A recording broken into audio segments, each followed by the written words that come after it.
like that? I'm into it. All right.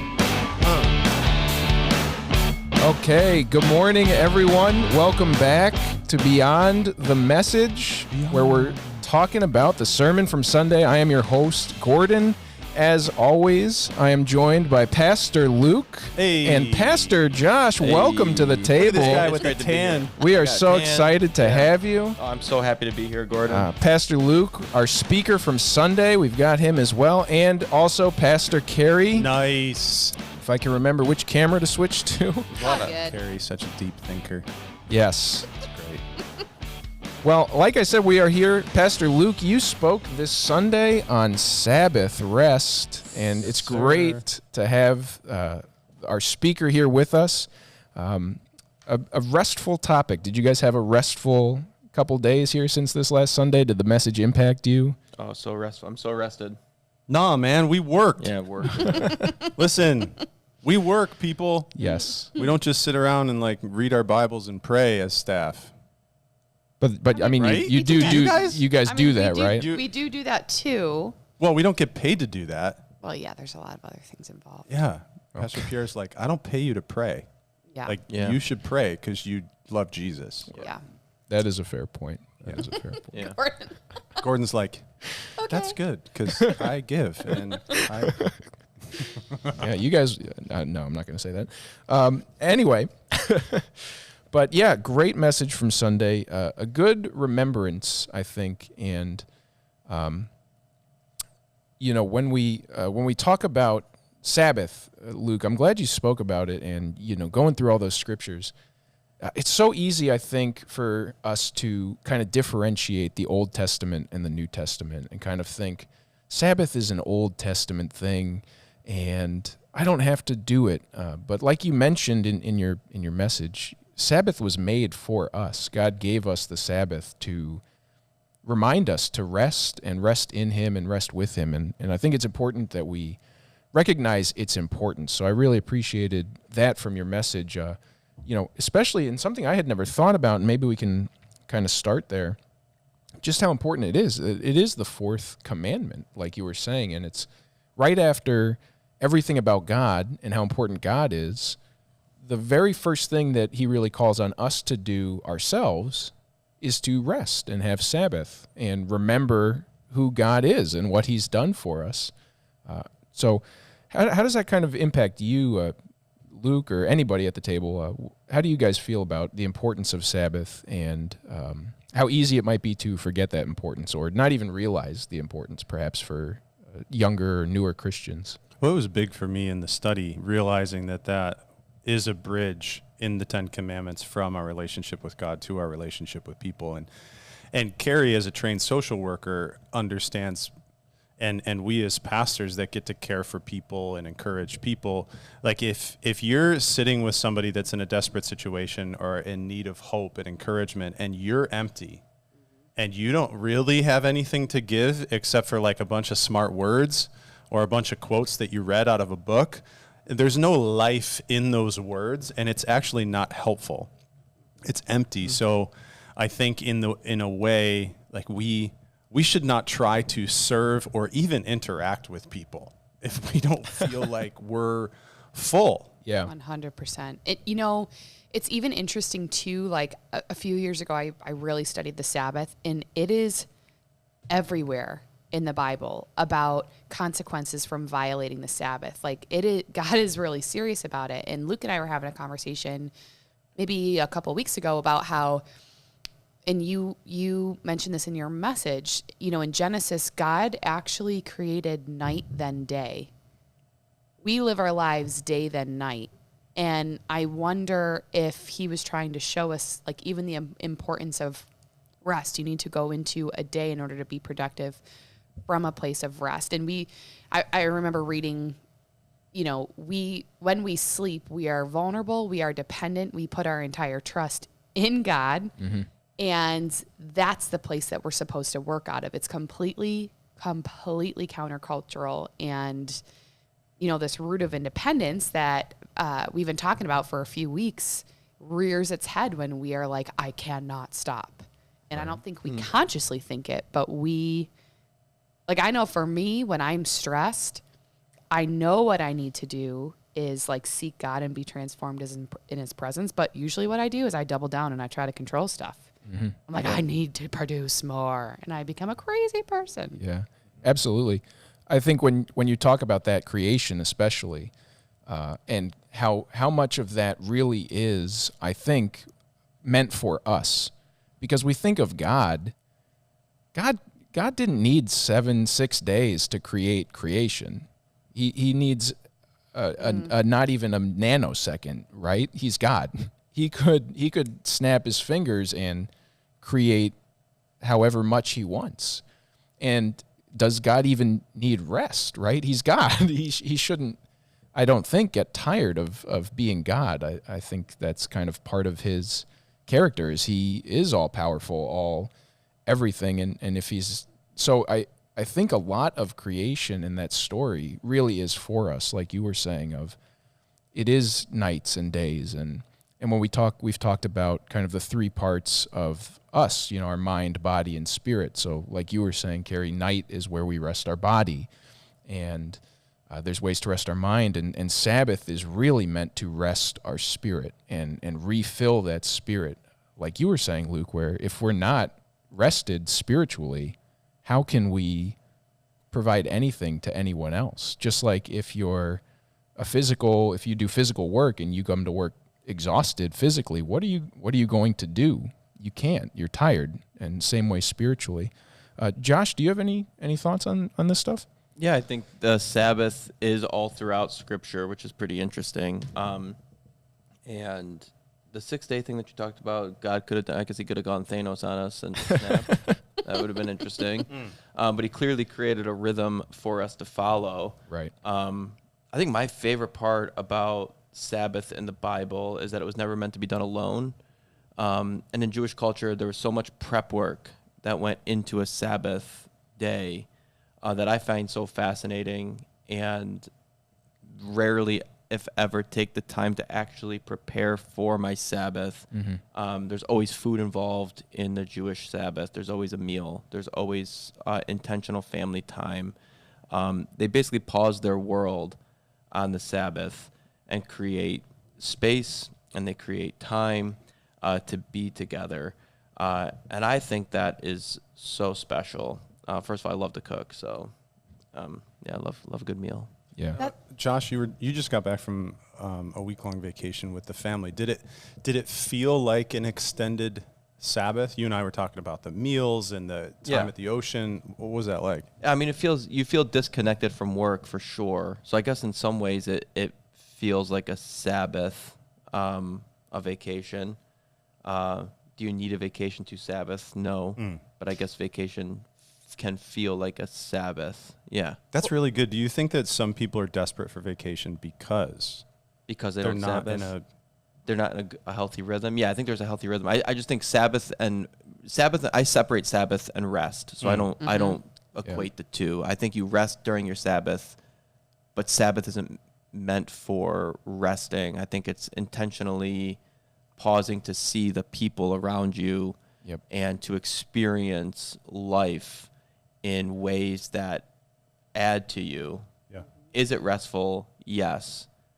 But I don't think God instituted the Sabbath necessarily strictly for rest. It was more of a, let's pause in our normal rhythm and see each other. I totally agree. The Sabbath is supposed to be a reorientation to what truly matters. Mm-hmm. And like in Jewish culture, there's specific blessings for different members of the family. They prepare this celebratory meal. But what's really incredible, let me make sure what I'm going to say is correct. Go back into my mind when I first heard it. Yeah, so they prepare for Sabbath by making things ahead of time. So that all of their focus can be on the provision of what's been provided for them by God. Like it's supposed to be a reorientation of dependence on God, celebration of what he's provided, not like naps and, Netflix or, just long walks. Like that's great. But otherwise it's just Eastern meditation. And sleep. Like if the center of Sabbath isn't remembering that God provides and us giving thanks and embodying a transformation, then it's just a nice thing. Right.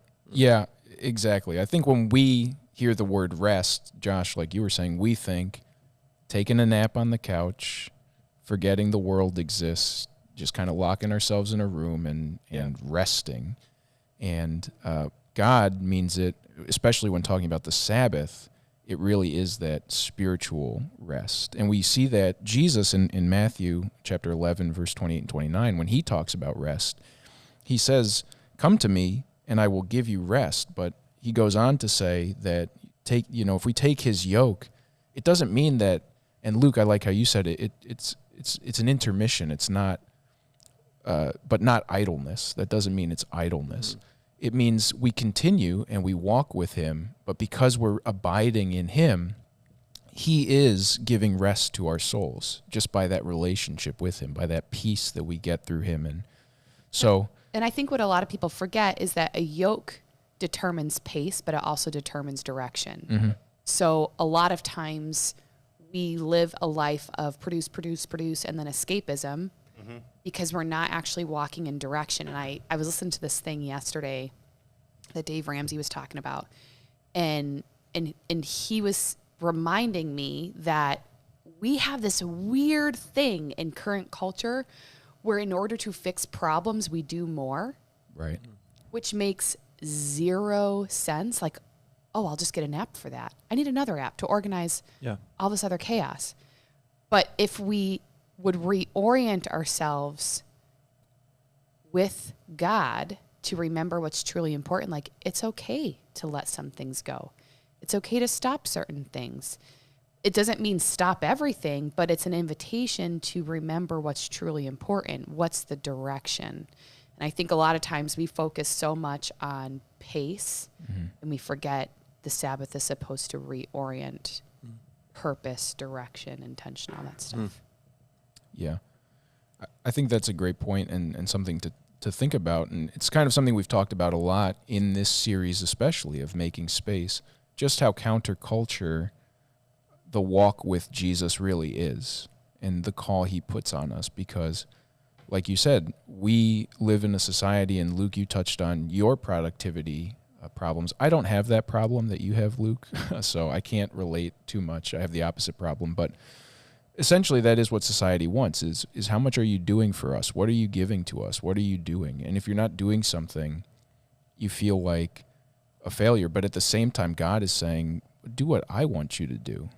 And that's not always, one, working yourself to the bone.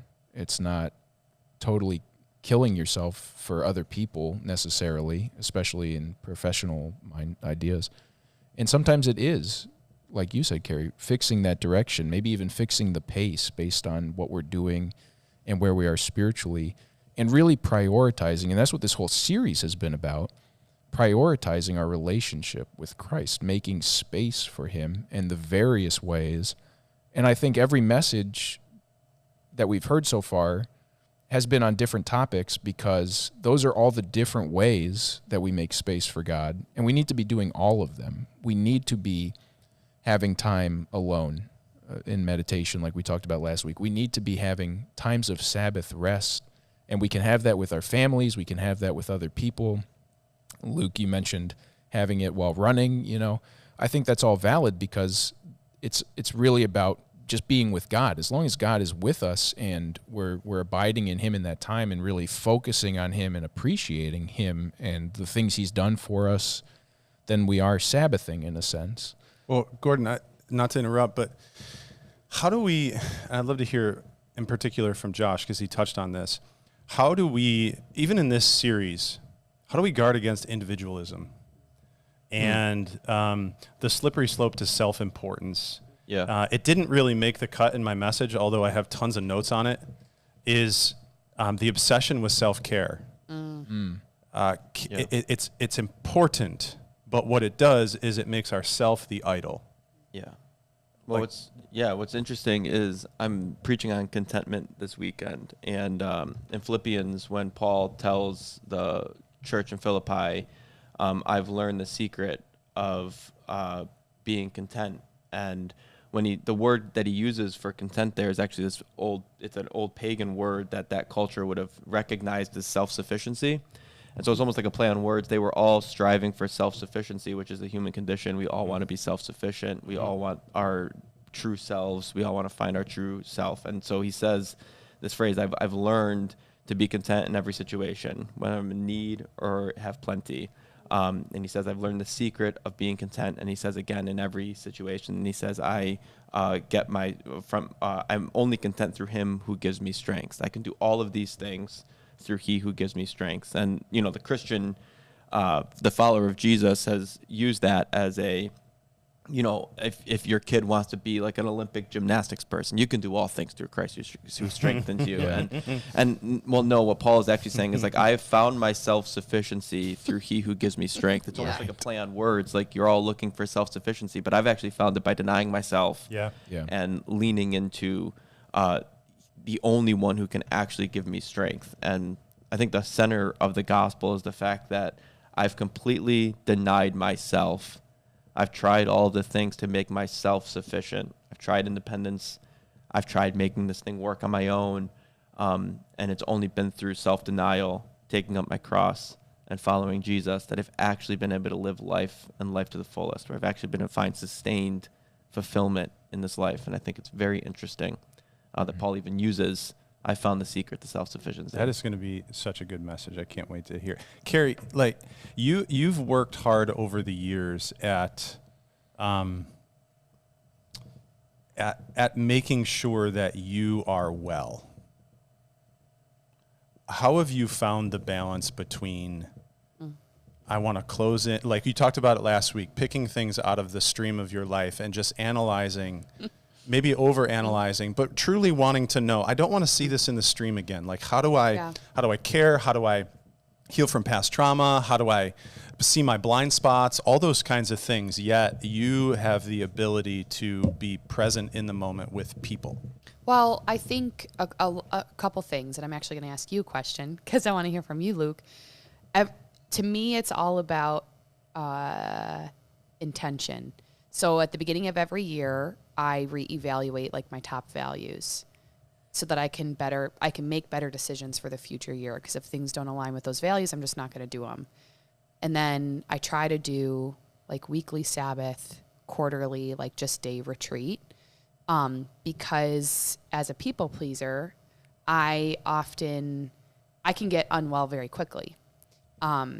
Because I just feel personally responsible for a lot of stuff. But I've been studying John, and in John 15 and 16, this phrase is used, the fullness of your joy may be complete. And every time that phrase is used, it's linked to obedience and abiding.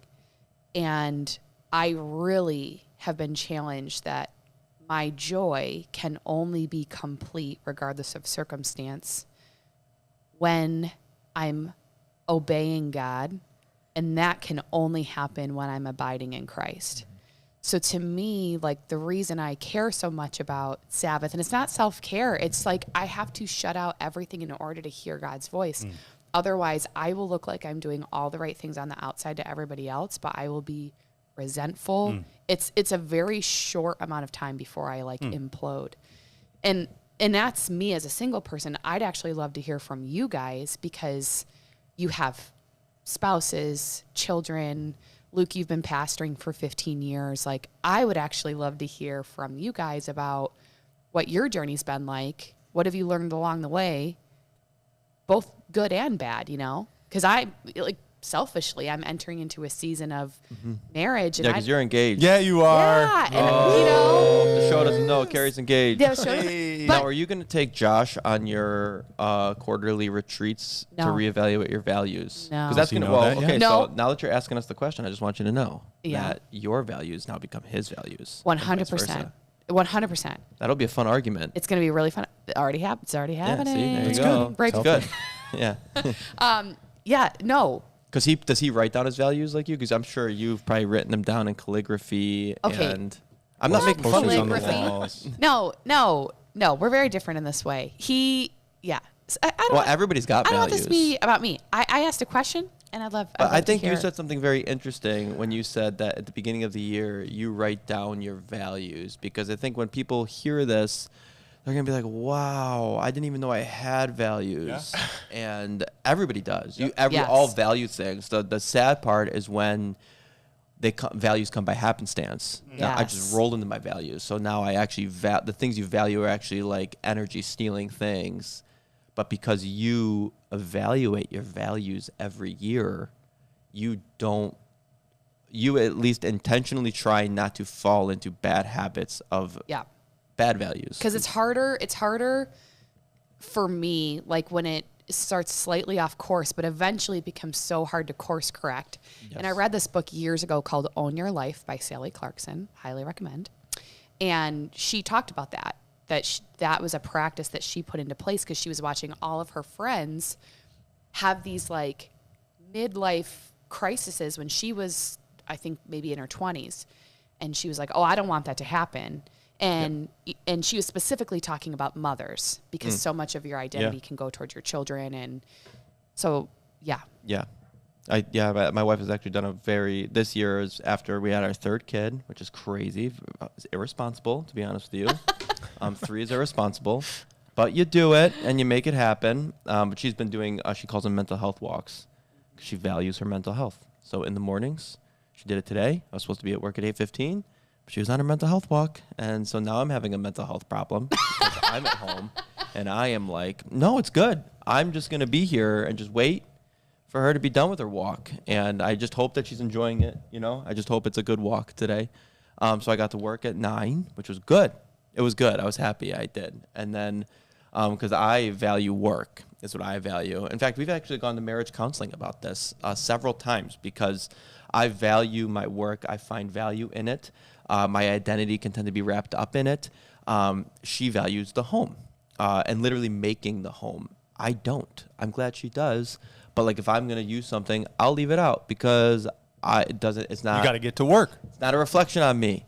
But when so the big thing for us is it's as weird. I don't know if this works for this show, but I'm going to say it anyway. You're doing great. I drink coffee every day, way too much. So one of the things I don't value, unlike you, is my health. And so because I don't value my health, I have behaviors. Yeah. I have behaviors that reinforce the fact that I don't value my health. And this is what happens, by the way, with people is that if you don't state I value learning.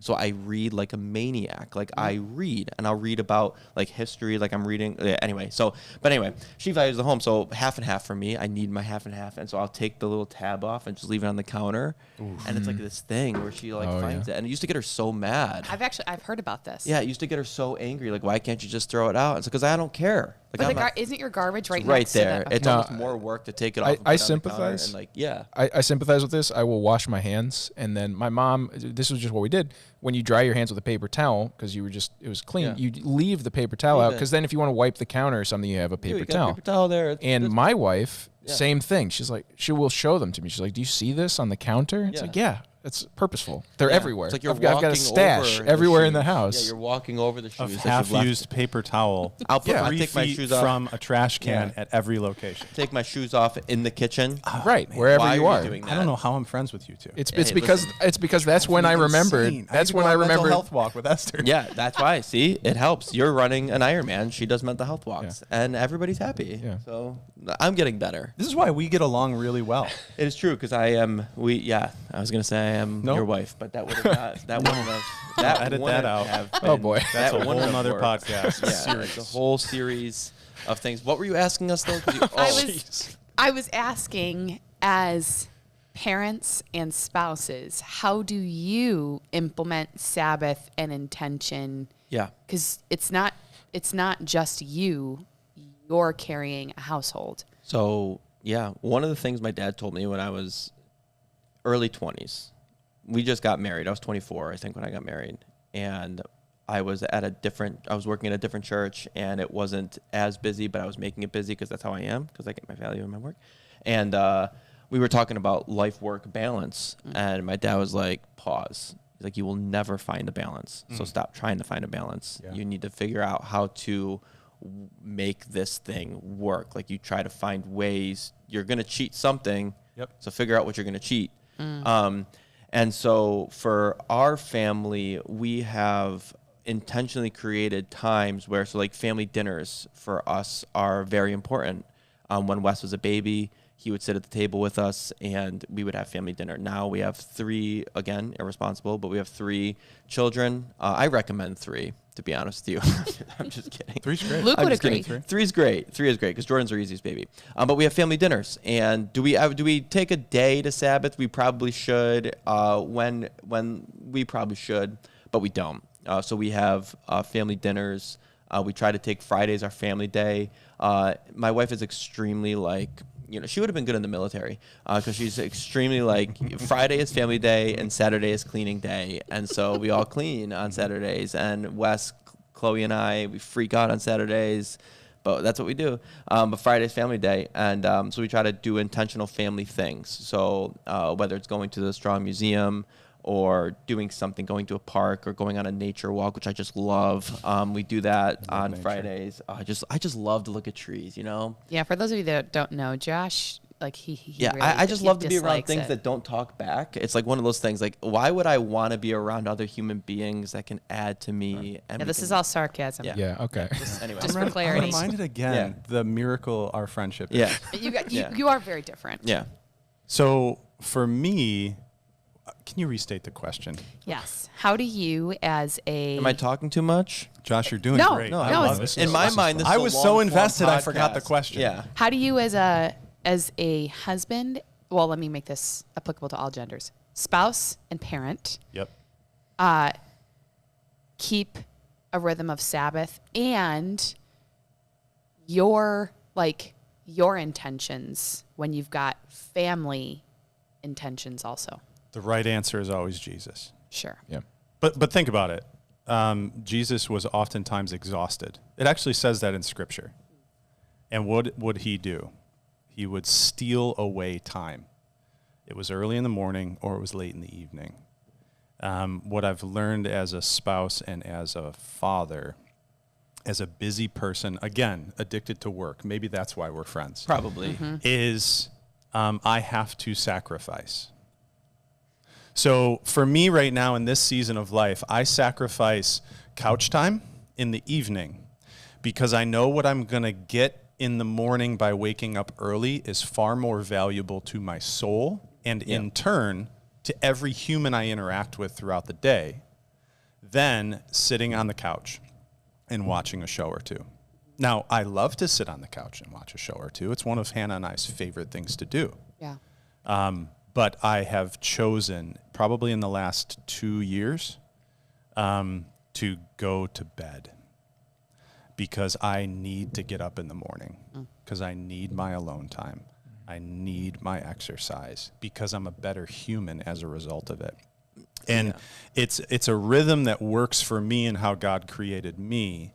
And it's like I was talking about previously. If I'm not full by 9 a.m., I'm useless to you guys, to the congregation, to my children. And everybody says, save your best energy for home. That's so cute. Put it on a poster. That is just, I think that's irresponsible. I think you need to be responsible with your life so that you can give your best everywhere. Yeah. Yep. So that you're exhausted by the end of the day in the right way for the right things, for good reasons. Yeah.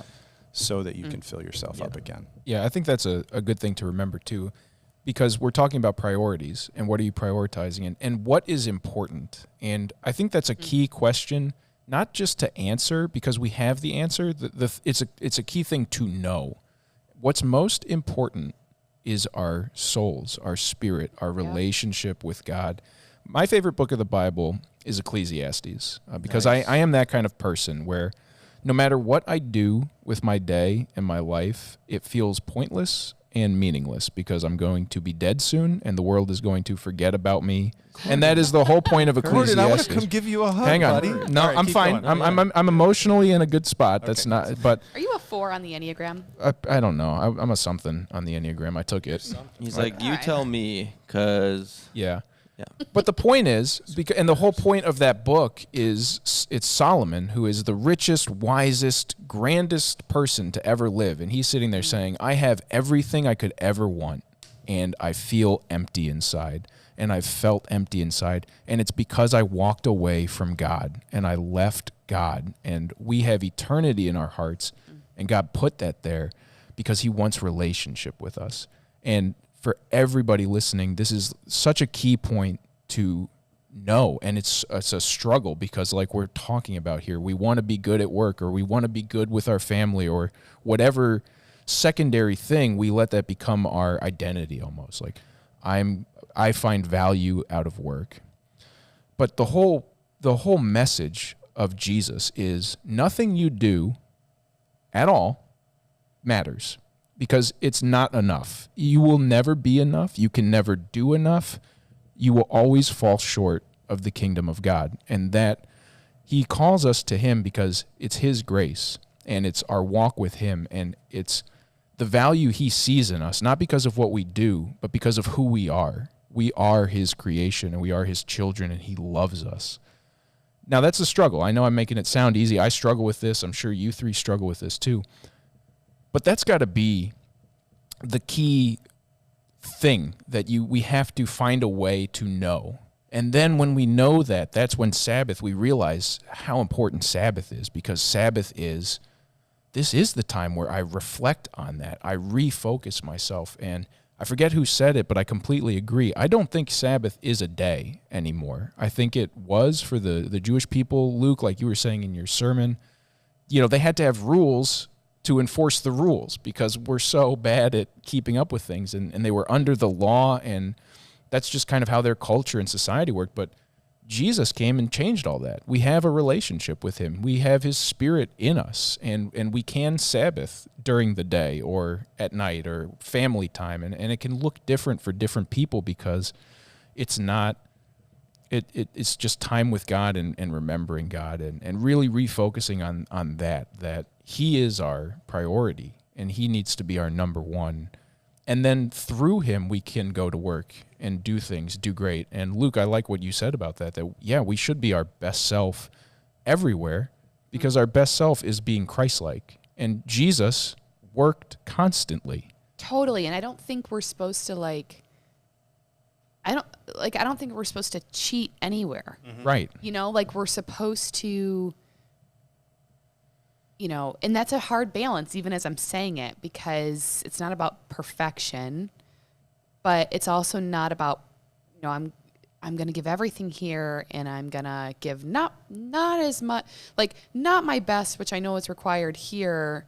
Cause then that I feel like that's a slippery slope to performance. Right. And people can sniff that out in seconds, especially now. Like talking about generations, like Gen Z sees that and they're like, no. Yeah, no, thank you. Yeah. There's a great book called Choosing to Cheat, Andy Stanley. Clever title, but basically what he talks about is you're always going to feel like you're cheating somewhere if you don't prioritize your relationship with God. Great book. Put it in the show notes. You know, Jesus' brother, James, he said faith without works is dead. So I think that's interesting, especially coming from his brother. Jesus? Jesus' brother. Oh, sorry, Jesus' brother, right? Yeah, like his book opens up with faith without works is dead. Like, I know my brother emphasized grace and like he died for you guys and we get it. And like, you know, Peter was action oriented, fell on the side of works probably too much. John sat around and meditated. He was always his best self. But hey guys, like you need both. Absolutely. Well, and like Josh, like you were saying with that other verse, I can do all things. That is also this verse causes people to stumble because they think works. But really what James is saying is when you are aligned with God, when you are secure in him, you will do works. Like you're going to produce fruit. Jesus talks about that being part of the vine, being cultivated. it's inescapable. If you have genuine faith, if you're genuinely following after Jesus, like, you're going to have fruit. And that's how you can sort of see. And of course, that gets into its whole thing of, do we judge people's faith because they're not doing enough? You're not serving enough, so you're not, join a group, get involved in church. But that is important, right? As our faith grows, our works grow because we're aligned with Jesus. And we Right. see that we're called to do this kind of stuff, and we do it. So that is an important distinction to make. But I agree that it's so easy to get caught into that sort of the John trap, like you're talking about, Luke, of, well, I read my Bible every day and meditate and don't do anything else, and therefore I'm fine. And that is a dangerous place to be also. And even that verse, like, controversial statement, but like, you actually can't do all things. No one is Jesus. So I can do all things through Christ who strengthens me. When I'm abiding in him, I'm doing the things that that are aligned with his will. It's the same thing we talked about last week with, like, people have this theological crisis when they read, like, anything you ask in my name shall be given to you. Well, the context of that verse is when you abide in me, you obey, Right. and then you start praying things that Jesus is leading you to pray. Yeah. Yeah, your asks are correct. Exactly. Right. Yeah. So I feel like this verse is the same. Like, no, you actually cannot do all things because you're not a superhuman, but Right. you can do all things that God is asking you to do. Yes. And you can Yeah. probably do other things that you're not supposed to do, and then you're going to reap the consequences. Yeah. Luke, you mentioned this, and we're kind of talking about it, and I think it's just a good point to remember. When you were talking about Sabbath, that it takes faith to Sabbath. And it's so true because, and Carrie, you were kind of talking about this with self-care and self-help, and we talked about this a little last week.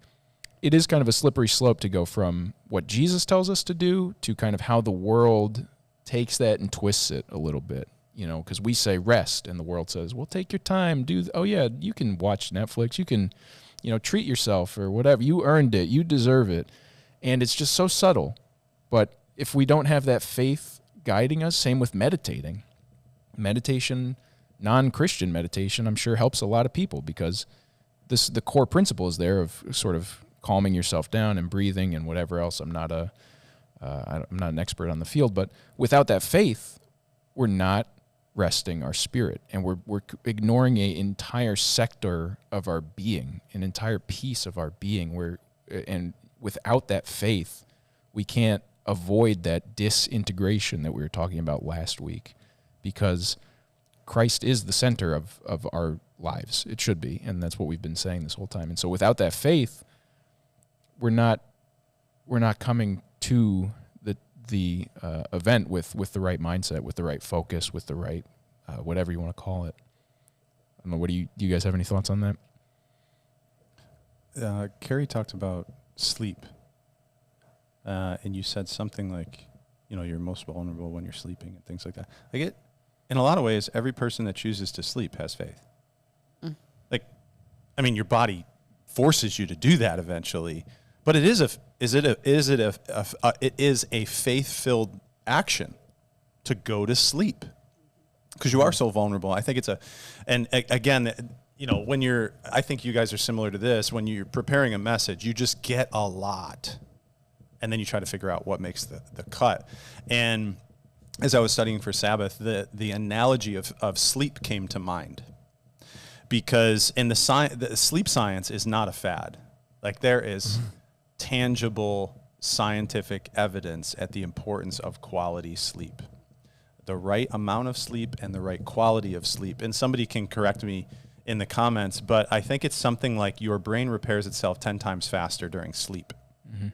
I think it's one of the only times throughout our human rhythms where your brain can repair itself. Yeah. We should do a fact check segment. We should. after the show. We That'd be should. a lot We of should. fun, actually. I'm probably overemphasizing The show after the show. Yeah. No, you're not. That's But and the same thing is true with your body. As I've been trying to, I have this goal with this Ironman triathlon thing, and it's a bit of an experiment. But trying to be good at something, you study it, and sleep is a So really important. really important thing for recovery. Most athletes they overtrain and get an injury, not because they're like working too hard, it's because they're not sleeping well. So I think Sabbath or sleep is an illustration.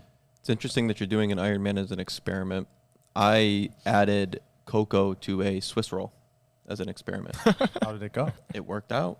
It worked. It Well, was I'm much encouraged. less. But you know what's interesting about what you're saying is that I am convinced, even if someone told me I was wrong, I don't think I'd believe them, which isn't healthy, that human beings are created to be morning people.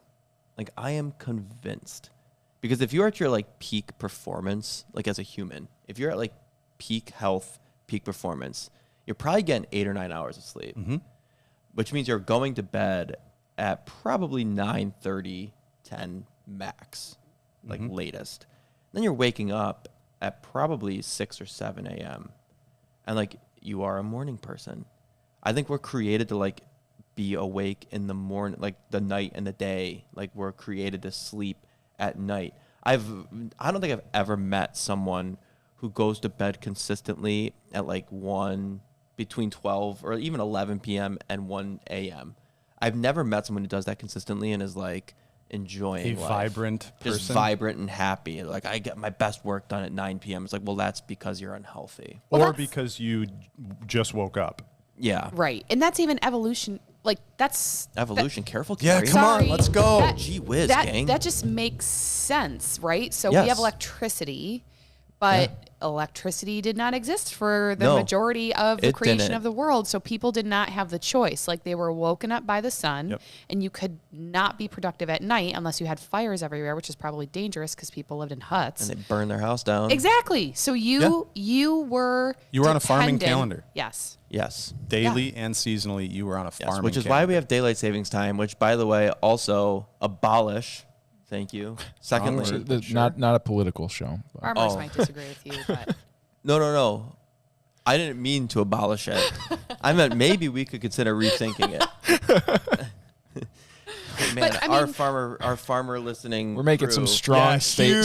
statements part of today. our listening audience I are am. farmers. well, I'm a, that's a whole other podcast. yeah. But speaking of Sabbath, thank you, farmers.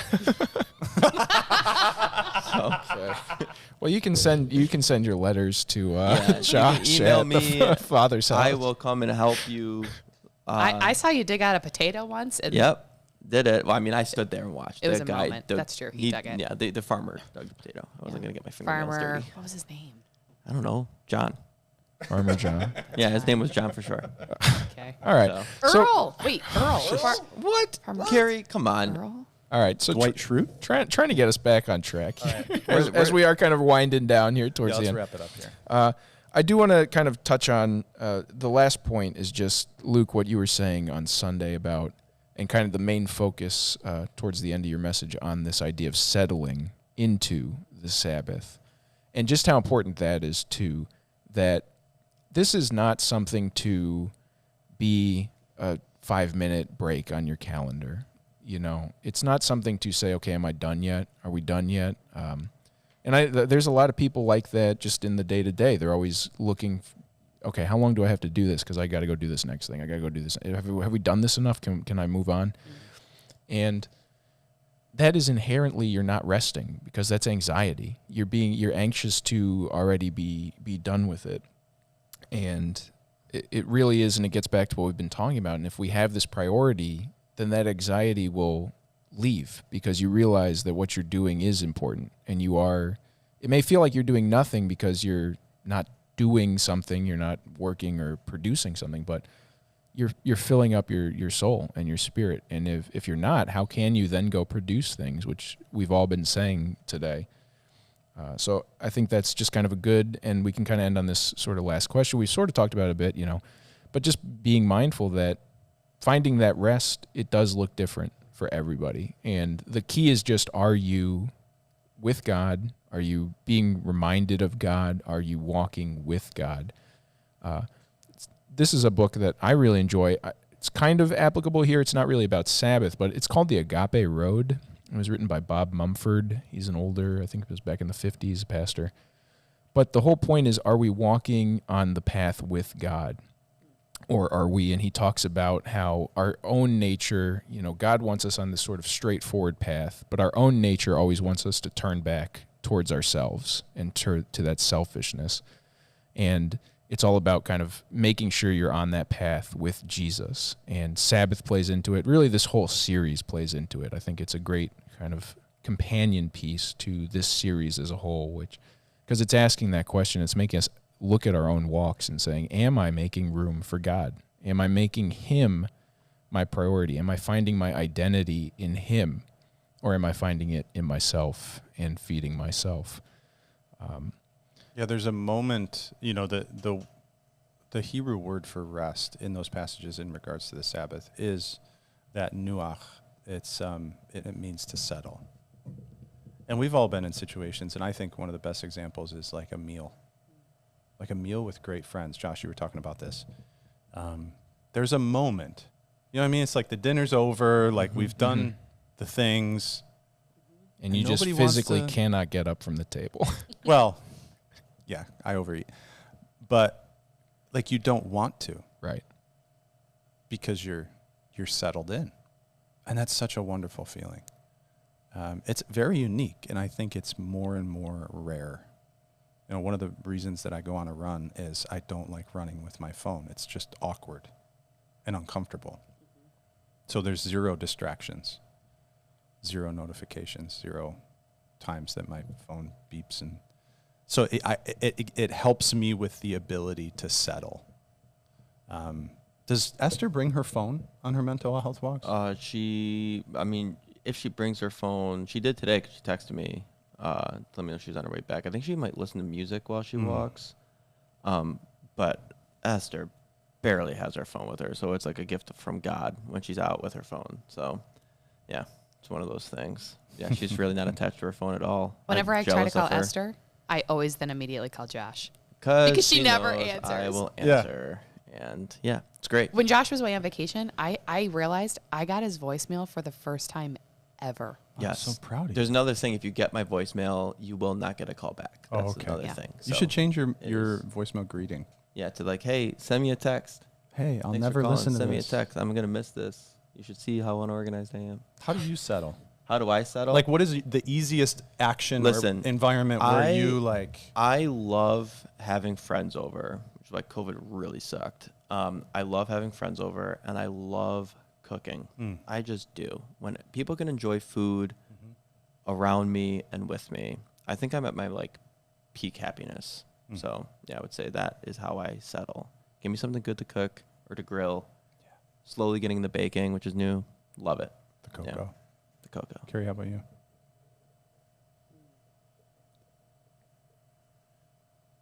We're not ending till you answer. I'm just thinking. I also love cooking. That for years. That was my thing, and I'm very convicted by this. On Fridays, I would cook something that took a lot of time. On purpose. Yeah. Like soups. That's why I love soups, because the best soups, they're not in an Instapot. You have to prep everything very slowly, and it has to simmer. I love that. Yeah. But maybe I should go make a soup. You should. Yeah. And then we can all eat it. Yeah. Oh my gosh. Yeah. That'd be nice. Oh my gosh. We should do that, Josh. Yeah. Let's do it. Swiss roll. So I'll make the Swiss roll, and maybe I'll grill some chicken wings, and we can have soup. Wings, soup, And and a Swiss rolls. I mean, Gordon, you're invited. Okay. I'll be maybe go. next week. Maybe we'll just do that for our show next week. We'll see. But that is where we're going to end it. I think that's a good time. But thank you guys for joining me today. Josh, great to have you here. Join the conversation. Always good to dig deeper into the Word and just have fun talking about it. Thank you all for watching. Be sure to subscribe to the Father's House YouTube channel so you can see us every time we go live with the show. We have service on Sundays. Lots of stuff going on here. We'll link the books that we talked about down in the description so that you guys can dig into those some more and continue to figure out how you settle into your Sabbath. We will see you guys next week to talk about Josh's message. Excited to hear that. About contentment. So hopefully we'll be content with his message. I'm bad at that kind of stuff. All right, well, we will see you guys next time.